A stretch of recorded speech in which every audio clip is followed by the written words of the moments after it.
ناظرین کرام السلام علیکم ورحمۃ اللہ وبرکاتہ. تہذیب ٹی وی پر آپ سبھی کا استقبال ہے. میں آپ کا میزبان عارف وطن اور آپ دیکھ رہے ہیں اپنا پسندیدہ پروگرام راز زندگی ڈاکٹر شگفتہ یاسمین کے ساتھ. ڈاکٹر صاحبہ پروگرام میں بہت بہت خیر مقدم. شکریہ. السلام علیکم ورحمۃ اللہ وبرکاتہ. وعلیکم السلام ورحمۃ اللہ وبرکاتہ. ناظرین ہم جانتے ہیں آپ کو اس پروگرام کا بہت بے صبری سے انتظار رہتا ہے کیونکہ اس کے موضوعات جو ہوتے ہیں وہ ڈاکٹر صاحبہ اس طرح سے لے کر کے آتی ہیں جو کہیں نہ کہیں ہماری زندگی کا حصہ ہوتے ہیں. اور جب ہم خود ان موضوعات کے ساتھ اپنے آپ کو وابستہ کر لیتے ہیں تو یقینی طور پر ہمیں پروگرام بھی اچھا لگتا ہے اور اس سے کہیں نہ کہیں نصیحتیں بھی ہم حاصل کرتے ہیں. جیسے آج کا موضوع ہے بھیگی پلکیں. کون سا ایسا شخص ہے جس کے اندر کی زندگی میں کبھی نہ کبھی یہ مقام نہ آیا ہو. تو اسی پہ بات کرتے ہیں ڈاکٹر صاحبہ سے. بہت سارے ایسے مقامات ہیں جب ہماری پلکیں بھیگ جاتی ہیں. جی ڈاکٹر صاحبہ آپ نے کہا ایسا کون سا انسان ہے یا ایسا کون ہے ایسا شخص جس سے رونا نہ آتا ہو. عموماً لوگ کہتے ہیں مرد کو درد نہیں ہوتا یا شاید مرد جو ہے وہ کم ہی روتے ہیں, ضبط کر لیتے ہیں, برداشت ان میں زیادہ ہوتی ہے.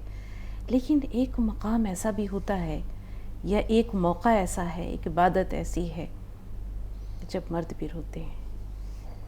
ہم درد کی بات نہیں کر رہے ہیں, جی جی ہم اللہ سے محبت کی بات کر رہے ہیں کہ یہ آنسو بھی کئی طرح کے ہوتے ہیں. اگر ہم آنسوؤں کی بات کریں تو اللہ تعالیٰ نے دیکھی کہ ہر نماز سے پہلے وضو کا حکم دیا ہے.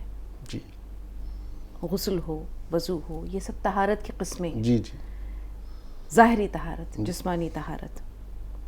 باطنی تزکیہ بھی بہت ضروری ہے, اور باطنی تزکیہ جہاں اس میں دل کو پاک رکھنے کا حکم دیا گیا ہے, اسی طرح روح کی پاکیزگی کے لیے بھی بہت ساری چیزیں ضروری ہوتی ہیں. روح کا تزکیہ بھی ضروری ہے. اور روح کا تزکیہ ہم یہ دیکھتے ہیں کہ اس میں وہ کیفیت جب یہ روح بالکل پاکیزہ اور منزہ ہوتی ہے تو پھر آنکھوں کے چشمے بہہ نکلتے ہیں. اور یہ ایک طرح سے ہم کہہ سکتے ہیں کہ روحانی غسل ہے, روحانی طہارت ہے, روحانی تزکیہ ہے. بے شک جب آنکھوں سے اشک جاری و ساری ہو جاتے ہیں, ایک سیل رواں ہوتا ہے جو آنکھوں کے ذریعے پھوٹ پڑتا ہے. خوف کی کیفیت ہو, تقوی کی کیفیت ہو, درد کی کیفیت ہو, خوشی کی کیفیت ہو, ندامت کی کیفیت ہو. اب یہ دیکھیں 5 قسمیں. جی ان تمام کیفیات میں کہیں نہ کہیں آنکھوں سے آنسو بہہ نکلتے ہیں. اب اگر ہم یہ دیکھیں کہ اللہ تعالیٰ نے عورتوں کو, بہت سارے علماء دین کا, خاص طور پر مولانا عبداللہ طارق صاحب بڑی خوبصورتی سے یہ بات کہا کرتے ہیں, اللہ تعالیٰ انہیں صحت و سلامتی دے, دراز عمر عطا کرے, اور ان سے اسی طرح ہم اکتساب فیض کرتے رہیں, ان کی کہی ہوئی باتوں کو دہراتے رہیں. تو کہتے تھے اللہ تعالیٰ نے عورتوں کو ایک خاص وصف دیا ہے یا ایک خاص طریقہ ہے اپنی بات منوانے کا. وہ بچیاں اگر ہوتی ہیں تو ماں باپ سے منوا لیتی ہیں رو دھو کر کے. بیویاں ہیں تو وہ بھی کہتے ہیں کہ ٹسوے بہائیں, چاہے وہ مگرمچھ کے ہی آنسو کیوں نہ ہو, لیکن وہ منوا لیتی ہیں. کوئی دکھ درد ہوتا ہے تو عورتیں اگر آنسو بہا لیں تو انہیں کوئی روکتا ٹوکتا نہیں ہے. مرد اگر آنسو بہائے تو پھر ہم یہ کہہ سکتے ہیں کہ یہ درد کی انتہا ہوتی ہے, جب اس کی قوت برداشت جواب دے جاتی ہے اگر یہ آنسو درد سے بہ رہے ہیں. عموماً مرد روتے نہیں ہیں, لیکن کبھی کبھی ایسی کیفیت آتی ہے کہ جب قوت برداشت جواب دی جاتی ہے اور آنکھوں سے آنسو بہہ نکلتے ہیں.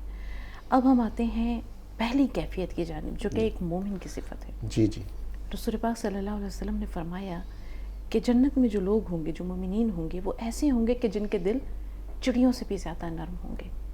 آپ یہ دیکھیے کہ صحابہ اکرام جب قرآن پاک کی تلاوت کیا کرتے تھے تو جہاں ایسی آیات جن میں اللہ تعالیٰ کے عذاب کا ذکر ہوتا تھا, جسے کہہ سکتے ہیں کہ کسی سابقہ قوموں پر عذاب ہے یا اللہ تعالیٰ کے اخروی جو عذاب ہے, جہنم کا بیان ہے, وہاں وہ پھوٹ پھوٹ کر رو دیا کرتے تھے. تو وہاں یہ نہیں کہے گا کہ کوئی کہ یہ بزدل مرد ہیں, نہیں, یہ اللہ تعالیٰ کے خوف کی علامت ہے. بندہ مومن کا دل جو ہے وہ خوف و رجا کے درمیان ہے. تو جہاں اللہ تعالیٰ سے امید ہے وہیں اس بات کا بھی ڈر ہے کہ نہ جانے ہمارا انجام کیا ہو, اور نہ جانے کل کو ہمارا مقام, ہمارا مستقر, ہمارا ٹھکانہ کیا ہے. تو اس صورت میں جو آنسو بہتے ہیں یہ خوف کی کیفیت سے بہتے ہیں. اور اللہ تعالیٰ کو 2 قطرے بہت پسند ہیں, 2 قطرے بہت پسند ہیں, اور ان میں ایک قطرہ وہ ہے جو کہ فی سبیل اللہ جہاد کی صورت میں خون کا قطرہ. دوسرا خطرہ وہ ہے جو ندامت کی صورت میں آنکھوں سے نکلتا ہے اور وہ آنسو کا قطرہ ہے. تو آنسو رب سے منوانے کی بڑی پیاری کیفیت ہے. آپ یہ دیکھیے 5 وقتہ نمازوں کے علاوہ وہ نماز جو فرض قرار نہیں دی گئی لیکن ہمارے رسول اللہ صلی اللہ علیہ وسلم کو بہت محبوب تھی، اور وہ ہے تہجد کی نماز، قیام اللیل. یہ وہ نماز ہے جو اللہ اپنے بہت خاص بندوں کو عطا کرتا ہے. ہزاروں، بلکہ ہم یہ دیکھتے ہیں کہ سینکڑوں، چلیں ہزاروں نہیں تو سینکڑوں میں کوئی ایک ایسا ہوتا ہے جسے اللہ تعالیٰ خاص اس وقت پر جگاتا ہے، نرم گرم بستر چھوڑ کر کے اپنے رب کی طرف جاتا ہے، پکارتا ہے، گڑ گڑاتا ہے. اور کہتے ہیں کہ یہ وہ سرگوشیاں ہیں جو رات کی تنہائی میں بندہ مومن جب کرتا ہے فرش پر تو یہ سر عرش سنی جاتی ہے. آپ ذرا چشم تصور میں ایک پل کو آنکھیں بند کر کے اس وقت کے ماحول، کیفیت اور منظر کو سامنے لائیے اپنے آنکھوں کے، جب پوری دنیا ایک سکوت کا پردہ ہے، جی چاروں طرف اندھیرا ہے، سب لوگ سو رہے ہیں، ابھی پرندے بھی نہیں جاگے ہیں، جی جی ابھی مرغ نے بانگ بھی نہیں دی ہے. ایک خاموشی ہے، چاروں طرف سکوت کا پردہ ہے، سیاہی کی سیاہ چادر تنی ہوئی ہے، اور اس میں ایک بندہ تڑپ کر اٹھتا ہے. اب یہ تڑپ کس طرح کی ہے یہ وہ بندہ جانے اور اس کا رب جانے. یہ رب سے ملاقات کی خوشی ہے، درد کی انتہا ہے، کرب کی شدت ہے، لیکن اٹھتا ہے، بستر چھوڑتا ہے. اور اس وقت اٹھنے کو سب کا دل بھی نہیں چاہتا، کیونکہ یہ وہ وقت ہے جب بڑی گہری اور میٹھی نیند آتی ہے، اور شیطان بھی تھپکیاں دیتا ہے، سو جا سو جا، ابھی بہت دیر ہے، اٹھ کے پڑھ لینا، ابھی تو بہت دیر ہے. تو شیطان اپنے پورے حربے کے ساتھ بہلانے اور تھپکانے اور ورغلانے میں لگا رہتا ہے، لیکن وہ اس پر کوئی حربہ شیطان کا کارگر ثابت نہیں ہوتا ہے. اس کے اندر تو وہ درد ہے، وہ درد جو جگاتا ہے. کہتے ہیں غم سلاتے ہیں، درد جگاتے ہیں. تو رب سے ملاقات کی خوشی ہے تو بھی بندہ اٹھتا ہے، وضو کرتا ہے اور اپنے رب کے حضور کھڑا ہو جاتا ہے. یہ وہ وقت ہوتا ہے جب اللہ تعالیٰ آسمان دنیا پر نزول فرماتے ہیں، ساتھ میں فرشتے بھی ہیں. تب اللہ تعالیٰ کہتا ہے اپنے بندوں سے، اپنے فرشتوں سے کہ دیکھو میرا یہ بندہ میری محبت میں اپنا گرم بستر، اپنی دنیاوی آسائشیں، اپنی میٹھی نیند سب چھوڑ کر جی میرے حضور کھڑا ہے. پھر کیسے نہ دوں اس کو، کیسے نہ اس کی فریاد پر اگر یہ مجھ سے مانگتا ہے تو میں کہہ دوں کن. تو صبر کی انتہا، ضبط کی شدت، درد کا کرب، غم کی انتہا، غم کی سختیاں، حالات کی سختیاں جب بندے کو رب کے حضور اس وقت کھڑا کرتی ہیں. اور سجدے کی صورت میں، چاہے ہچکیوں سے وہ قیام کی صورت میں، پوری نماز صرف اگر ہچکیوں کے ساتھ روتے روتے ادا کرتا ہے، سجدے میں جاتا ہے تو ضبط کا بندھن ٹوٹ جاتا ہے، پھوٹ کے روتا ہے کہ میرے رب تجھے چھوڑ کے میں جاؤں تو کہاں جاؤں. کون سا ایسا در ہے جہاں میری فریاد کو سننے والا کوئی ہے، جہاں اس کے ضبط کے سارے بندھن ٹوٹ جاتے ہیں، پلکوں کی چلمن ٹوٹ جاتی ہے، اور وہ نمکین پانی جسے وہ حلق سے اتارنے کی کوشش کر رہا ہوتا ہے آنکھوں سے بہہ نکلتے. پھر ان آنسوؤں کی لاج رب بھی رکھتا ہے. وہ مقام آتا ہے جہاں میرا رب کہتا ہے، جہاں آپ کا رب کہتا ہے، جہاں ہم سب کا رب کہتا ہے کہ بس مجھے تمہارا پکارنا اچھا لگا، تمہاری آنکھوں سے بہتے ہی آنسو اچھے لگے، اب دیکھو میرے معجزے. پھر معجزے ہوتے ہیں. دیکھا ہے معجزوں کو ہوتے ہوئے. جب بندے کی سخت جواب دی جاتی ہے، جب قوت برداشت ختم ہو جاتی ہے تو اس سے زیادہ تو رب نہیں آزماتا ہے. پھر معجزے ہوتے ہیں، پھر اللہ تعالیٰ کہتا ہے کن فیکن، پھر ہو جاتا ہے. صحیح بات ہے. اور پھر اللہ تعالیٰ بندے کو وہ سب نواز دیتا ہے جس کی اس نے تمنا بھی نہیں کی ہوتی، جس کی اس نے کبھی خواہش بھی نہیں کی ہوتی، جس کا اس کے دل نے کبھی مطالبہ بھی نہیں کیا ہوتا. وہ تو بس خاموشی سے سہے جا رہا تھا، سہتا ہے، اور رب کہتا ہے کہ بس اب آ گیا وقت تمہیں بہتر نہیں بہترین سے نوازنے کا۔ تو صحیح بڑے بات ہے۔ قیمتی ہیں یہ انمول موتی جو سیل رواں کی صورت میں آنکھوں سے جاری ہو جاتے ہیں۔ جس وقت کی آپ نے بات کی تو وقت بھی ایسا ہوتا ہے، اللہ تعالیٰ اس وقت آپ نے خود کہا کہ اللہ تعالیٰ کا آسمان پر نزول ہوتا ہے اور ایک فرشتہ صبح تک منادی کرتا ہے کہ ہے کوئی مانگنے والا جسے میں عطا کروں، ہے کوئی مغفرت چاہنے والا، ہے کوئی رزق چاہنے والا۔ صبح تک یہ منادی روزانہ ہوتی رہتی ہے۔ اور ہم کتنے غافل ہیں، ہم تمام دن شکوہ کرتے ہیں لیکن اس وقت اٹھنے میں کیوں تساہلی برتتے ہیں، جبکہ اللہ تعالیٰ کا جسے کہتے ہیں کہ سرچشمہ فیض جاری ہے۔ دنیا کے آگے ہاتھ پھیلاتے ہیں، ہم دنیا کے آگے ہاتھ پھیلاتے ہیں، دنیا سے طلب کرتے ہیں، مانگنے والا تو دونوں ہاتھ جھولیاں بھر بھر کے دینے کو تیار ہے، کوتاہی ہماری ہے، یقینی طور ہمیں پر مانگنے کا سلیقہ نہیں۔ نہیں آتا۔ یقین کے اندر بھی کمی سمجھ لیجئے، یا اپنا آپ کو دنیا کے اندر اتنا مصروف کر لیا کہ ہم نے اسباب کو ہی سب کچھ سمجھ لیا، اور دنیا کے والوں کے آگے ہاتھ پھیلا کے ہم ذلیل ہوتے ہیں، اور وہ رب ہمارا کہہ رہا آؤ مانگو، میں دینے کے لیے تیار ہوں، اور اس وقت ہم نہیں مانگتے، نہیں اٹھتے۔ سب سے بہترین وقت جس کی ابھی آپ نے مثال دی، اس سے اچھا وقت ہو ہی نہیں سکتا۔ دینے والا کہہ رہا آؤ میرے پاس مانگو، اور اس سے اچھے آنسو اس وقت ہو ہی نہیں سکتے۔ اب ایک اور پہلو کی طرف آتے ہیں شوفتہ صاحبہ، شکر کے پہلو کی طرف۔ شکر میں بھی آنسو بہتے ہیں، جی، شکر میں بھی آنسو بہتے ہیں۔ آپ یہ دیکھیے کہ جب ہم نے کسی بات کی کوئی توقع نہیں کی ہوتی، ہمیں کوئی امید نہیں ہوتی، ہم دکھ درد میں مبتلا ہوتے ہیں، اور اچانک ہماری وہ کوئی آرزو، کوئی ایسی خواہش جو بھی لبوں پر آئی بھی نہیں ہے، ہمارا رب سن لیتا ہے، تب بھی شکر کے آنسو بہتے ہیں۔ یہ خوشی کے آنسو ہوتے ہیں، یہ آنسو خوشی کے آنسو ہوتے ہیں۔ آپ کو وہ واقعہ تو یاد ہوگا جب ہجرت کا حکم رسول پاک صلی اللہ علیہ وسلم نے صحابہ اکرام کو دے دیا تھا، لیکن ابھی خود انتظار میں تھے کہ جب اللہ تعالیٰ حکم دے گا کہ یثرب کی طرف ہجرت کرو تو میں ہجرت کروں گا۔ آپ کے ساتھ ساتھ حضرت ابوبکر صدیق اور حضرت علی کرم اللہ وجہہ، یہ دونوں بھی وہیں موجود تھے۔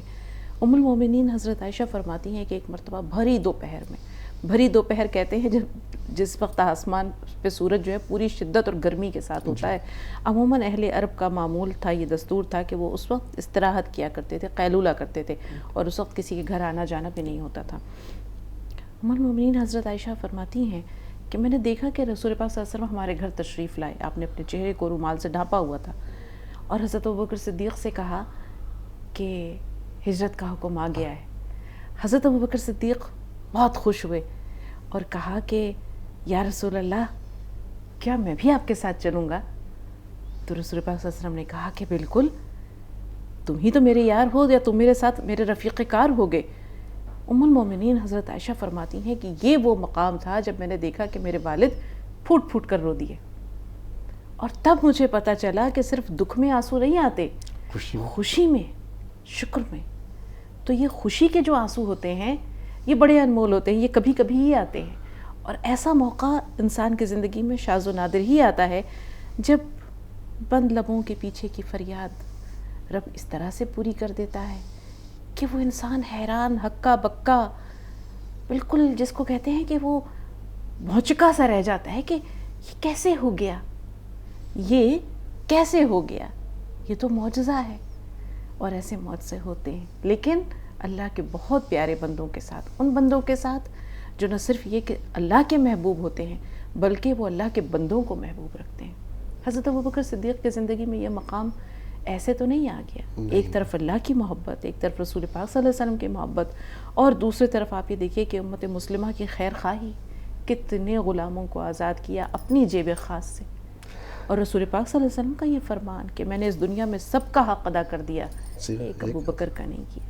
قیامت کے دن ان کا حق کیسے اجر اللہ دے گا۔ کیسے نہ کہتے ہیں، جب جنگ بدر کا واقعہ آپ کو یاد ہوگا کہ جب، کیونکہ جنگ بدر میں اب حضرت ابوبکر صدیق اللہ تعالیٰ کے لڑکے جو تھے دوسری طرف سے تھے، مشرکین کی طرف سے تھے، تو جب بعد میں انہوں نے کہا، ایمان لے آئے کہ آپ میرے تیر کی زد میں کئی مرتبہ آئے، میں نے باپ کا لحاظ کر کے چھوڑ دیا مجھے۔ میں نے کہا کہ تم جو تھے باطل کے لیے لڑ رہے تھے، اس لیے تم نے چھوڑ دیا، اور خدا کی قسم اگر تم میرے تیر کے نیچے آتے یا میری زد میں آتے تو میں کبھی نہ چھوڑتا۔ تو یہ مقام اتنی آسانی سے نہیں ملتا، یہ مقام اتنی آسانی سے نہیں ملتا، اور اسی لیے یہ کہہ رہے ہیں کہ یہ جو آنسو ہوتے ہیں یہ خوشی کے آنسو ہوتے ہیں۔ آپ یہ دیکھیے حضرت عمر فاروق شام سے لوٹ کر آ رہے ہیں, دیکھا کہ ایک بوڑھی عورت بیٹھی ہوئی ہے. پوچھا اماں بھی کیا بات ہے؟ بولی عمر کی جان کو رو رہی ہوں, عمر کی جان کو رو رہی ہوں. پوچھا عمر نے کیا کر دیا؟ بیٹھ گیا اس کے قدموں میں. کہا کہ عمر نے کیا کر دیا؟ کہا اگر وہ ہمارا خلیفہ ہے تو ہمارا حال کیوں نہیں پوچھتا؟ میں بیوہ ہوں, میں بوڑھی ہوں, میرے پاس کوئی بچے نہیں ہیں, بے اولاد ہوں, اور مجھ پر 25 دینار کا قرض ہے. عمر کیوں نہیں ہمارے حالات سے واقف ہے؟ تو حضرت عمر فاروق نے کہا کہ اماں یہ تو سوچو کہ عمر کے پاس بہت ساری پریشانیاں ہیں, اسے نظام خلافت بھی دیکھنا ہے, دشمنوں سے جنگیں ہیں ان کا بھی حال دیکھنا ہے, اس پہ حکومت کی ذمہ داریاں بھی ہیں, آنے جانے والے سفیروں سے ملاقات اور میٹنگیں بھی ہیں. کہا کہ اگر وہ ہمارا حال نہیں جان سکتا تو اسے خلیفہ بننے کا بھی کوئی حق نہیں ہے. حضرت عمر فاروق دھاڑے مار کے روئے. حضرت عمر فاروق روتے نہیں تھے, بہت مضبوط اعصاب کے. حضرت عمر فاروق جن کو دیکھ کے شیطان بھی راستہ بدل لے, جی جی, روتے نہیں تھے. اور خوف کا یہ عالم تھا کہ ایک مرتبہ ایک عورت چلی جا رہی تھی اکیلی. پوچھا کہ تم اکیلی جا رہی ہو, تمہیں ڈر نہیں لگتا؟ اس عورت نے کہا کہ یا تو عمر کا انتقال ہو گیا ہے یا عمر تم خود ہو. عمر کے جیتے جی کسی مرد میں یہ ہمت نہیں ہے کہ وہ عورت سے یہ سوال کر سکے کہ تم اکیلی ہو اور کہاں جا رہی ہو اور تمہیں ڈر نہیں لگتا.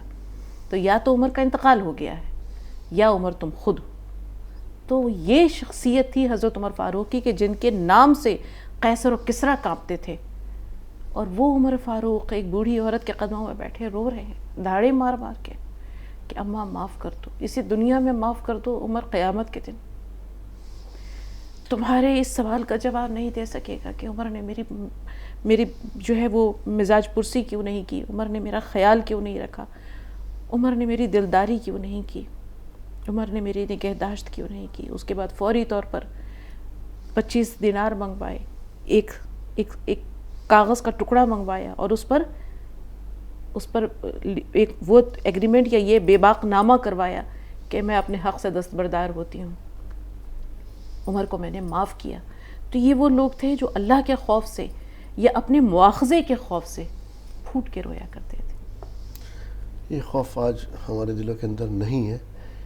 ایک اور جب اللہ تعالی کی طرف سے کوئی ہمارے پر دکھ آتا ہے, روتے ہیں ہم, اس وقت اپنے ہوش کو قابو میں رکھنا, اللہ تعالیٰ کی طرف رجوع کرنا, وہ کتنا ضروری ہے اور وہ کن لوگوں کی صفات ہے؟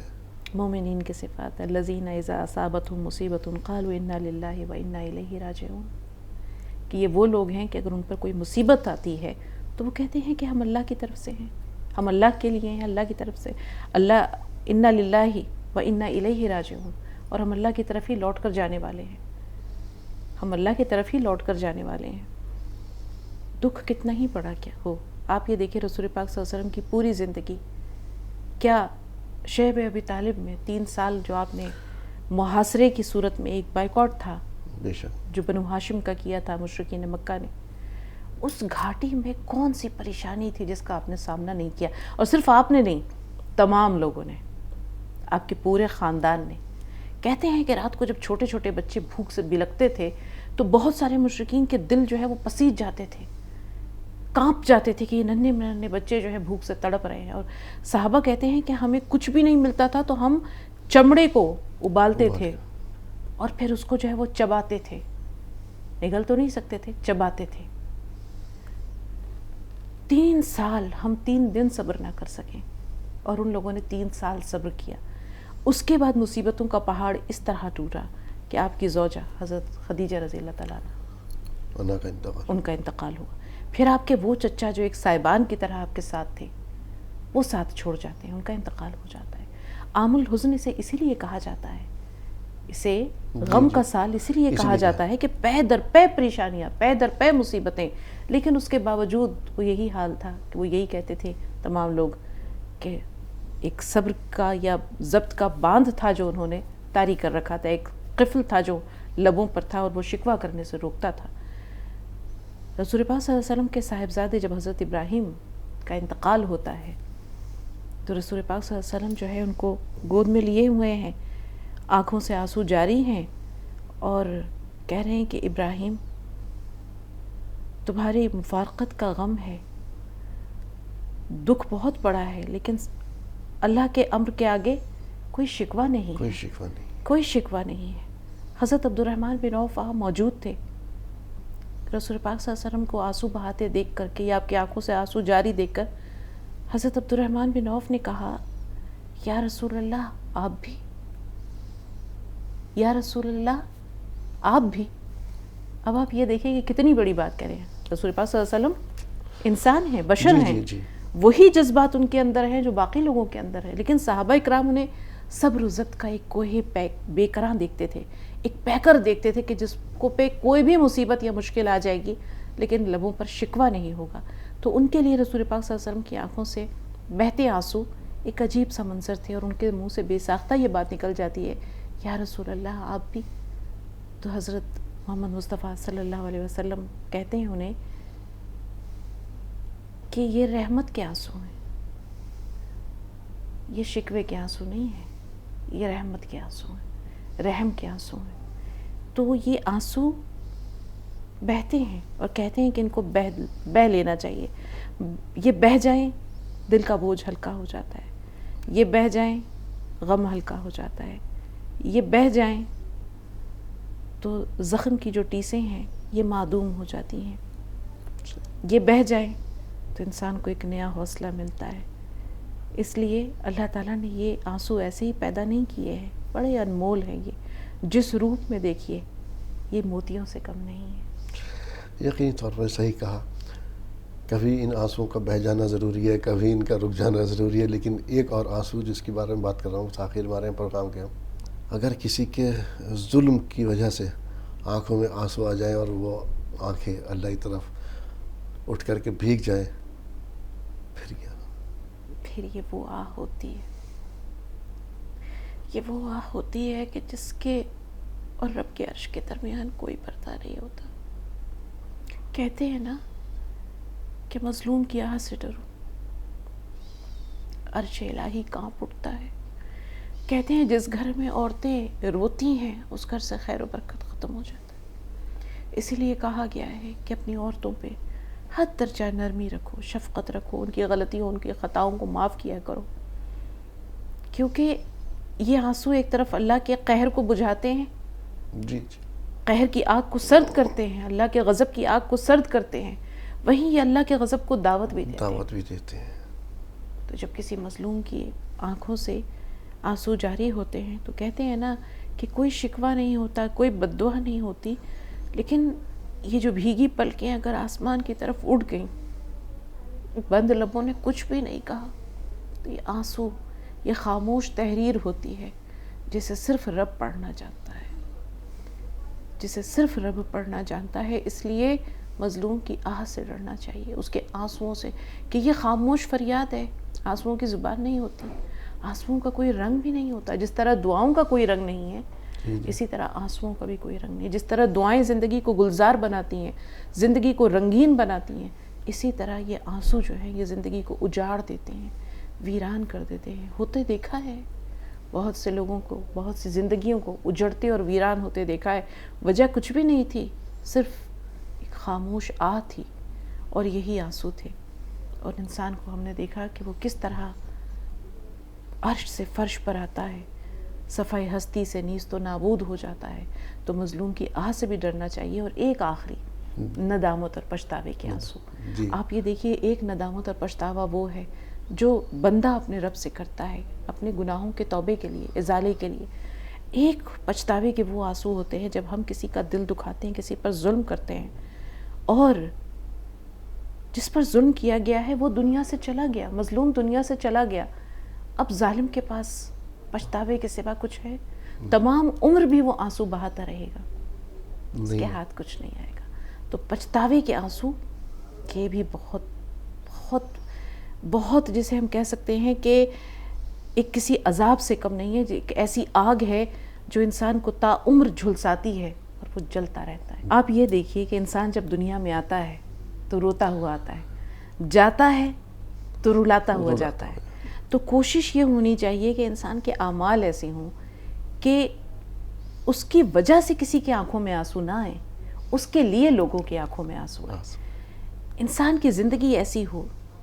ٹیپو سلطان نے کہا تھا نا کہ شیر کی ایک دن کی زندگی گیدڑ کی 100 سالہ زندگی سے بہتر ہے. تو انسان کی زندگی چھوٹی ہو، مختصر ہو، لیکن اتنی جاندار، اتنی بھرپور اور اتنی پاک، صاف، شفاف، قابل تقلید، قابل مثال ہو کہ جب تک دنیا میں رہے لوگوں کا محبوب بن کر رہے، لوگوں کے لیے محبوب ہو، لوگوں کو کا ہمدرد، خیر خواہ، ان کی بہتری چاہنے والا. اور جب اس کی وجہ سے لوگوں کی آنکھوں میں آنسو نہ آئے، وہ لوگوں کے آنکھوں سے آنسو صاف کرتا رہے. اور جب وہ دنیا سے جائے تو پھر ہر آنکھ اشک بار ہو کہ آج واقعی کوئی تھا جو ہم سے بچھڑ گیا، کوئی تھا جو ہمیں چھوڑ کر چلا گیا. یقینی طور پر آج بات کی ہم نے ناظرین بھیگی پلکیں.